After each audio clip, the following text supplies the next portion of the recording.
नमस्कार, मैं हूं नदीम पाशा। आप देख रहे हैं तेज खबर।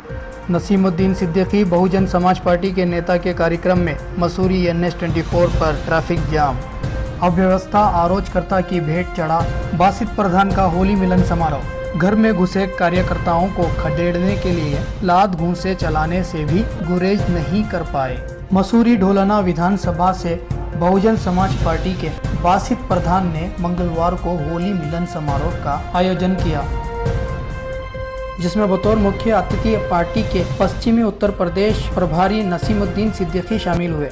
इस अवसर पर नसीमुद्दीन सिद्दीकी ने वहां उपस्थित भीड़ को संबोधित करते हुए कहा, मसूरी छात्र तो मेरा अपना है और इसी छात्र में हमारे खुद के परिवार में से कई शादियां हुई हैं। इसी अवसर पर सिद्दीकी ने नाराज चल रहे पार्टी के नेता व पूर्व विधायक प्रशांत चौधरी को मनाने के लिए एक चुटकुला भी सुनाया। अपनी बात को आगे बढ़ाते हुए सिद्दीकी ने कहा, बासित पार्टी के सबसे मजबूत प्रत्याशी हैं और वही इस विकास चुनाव 2017 में ढोलना का विधानसभा चुनाव भाजपा से लड़ेंगे। ये कहना सिद्दीकी का तब था जब उन्होंने भारी मात्रा में वहां मौजूद भीड़ को देखा। लेकिन आपको बताते चले, वहां मौजूद ज्यादातर लोगों में 70% की भीड़ ऐसी थी जिसे वोट डालने का भी अधिकार अभी तक नहीं मिला है। बाकी बची भीड़ में कुछ ऐसे भी लोग शामिल थे जो दूसरी विधानसभा क्षेत्र से इकट्ठा किए गए थे। इधर नसीमुद्दीन सिद्दीकी अपना भाषण दे रहे थे और दूसरी तरफ भीड़ में अव्यवस्था की वजह से बच्चे रो रहे थे। बहुत सारे मासूम बच्चे अपने घर वालों से बिछड़ गए। ऐसा लग रहा था कि वहां कोई बड़ा हादसा हो जाएगा। अपना भाषण देने के बाद सिद्दीकी वहां से रवाना हो गए, जिसके बाद लोगों को रिझाने के लिए बुलाए गए कलाकारों ने अपने हास्य और डांस के बल पर बेकाबू भीड़ को रोक रखने की नाकाम कोशिश की। हरियाणा से बुलाए गए मशहूर डांसर और उसकी टीम ने जैसे ही कार्यक्रम की शुरुआत की, पहले ही डांस पर वहां मौजूद लोगों में अव्यवस्था फैल गई। मंच के करीब आने और सपना नाम की डांसर की एक झलक देखने के लिए भीड़ बेकाबू हो उठी, जिसके कारण कार्यक्रम को शुरू होने से पहले ही बंद करना पड़ा। बताया जा रहा है कि हरियाणा की मशहूर डांसर और देहाती फिल्मों के मशहूर कलाकार शेख चिल्ली का प्रोग्राम देखने के लिए ही इतनी भारी मात्रा में भीड़ इकट्ठा हुई थी।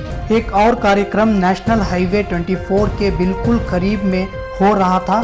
वहां आए बाहर क्षेत्र के लोग भी इस कार्यक्रम को देखने आ घुसे, जिससे वहां काफी भीड़ हो गई और लोग बेकाबू हो रहे थे। बेकाबू हो रही भीड़ के कारण कार्यक्रम को बीच में ही रोकना पड़ा। जो भीड़ सिर्फ मनोरंजन देखने के लिए आई थी, ऐसा होते देख और बेकाबू हो गई। गुस्से में आई इस भीड़ ने 2000 कुर्सियां तोड़ी और 7 सज्जे में लगे टेंट को फाड़ डाला। भीड़ यही नहीं रुकी, सपना डांसर की गाड़ी को रोकना चाहा और जब गाड़ी ना रुकी तो सपना की गाड़ी पर पथराव कर डाला, जिससे सपना समेत 3 सिपाही अमित, इमरान और वाली मोहम्मद को पत्थर लगने से चोट पहुंची। खिचरा से भाषण सुनने आए एक बुजुर्ग को कार्यक्रम में आना इतना भारी पड़ा कि इसका खामियाजा बुजुर्ग को अपने पैर का पंजा तुड़वाकर भुगतना पड़ा, जिसमें नाराज बुजुर्ग पैदल ही प्रोग्राम में जूती को हाथ में लेकर चले गए।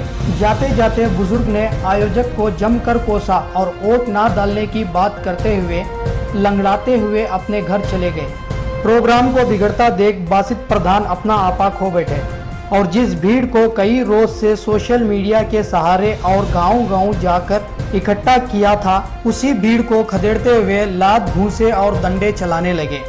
माहौल को देखकर ऐसा लग रहा था कि मानो नेताओं का भाषण सुनने के लिए नहीं, बल्कि सपना और शेख चिल्ली का कार्यक्रम देखने के लिए भीड़ इकट्ठा हुई थी।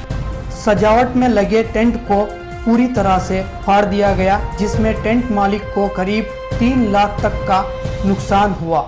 यही हाल खाने के कार्यक्रम में भी रहा। आयोजकों के मुताबिक खाना तो 50,000 आदमियों के लिए बनाया गया था, पर वहां मौजूद करीब 20,000 लोगों तक भी खाना नहीं पहुंचा। कई लोगों की जेब कटी, जिसमें भावी सत्ता के क्षेत्रीय पत्रकार उस्मान चौधरी की जेब से 13,000 रुपये और किसी नदीम नाम के व्यक्ति के 25,000 रुपये पर जेब कतरों ने हाथ साफ कर लिया और एक मोटरसाइकिल और साइकिल भी चोरी हो गई।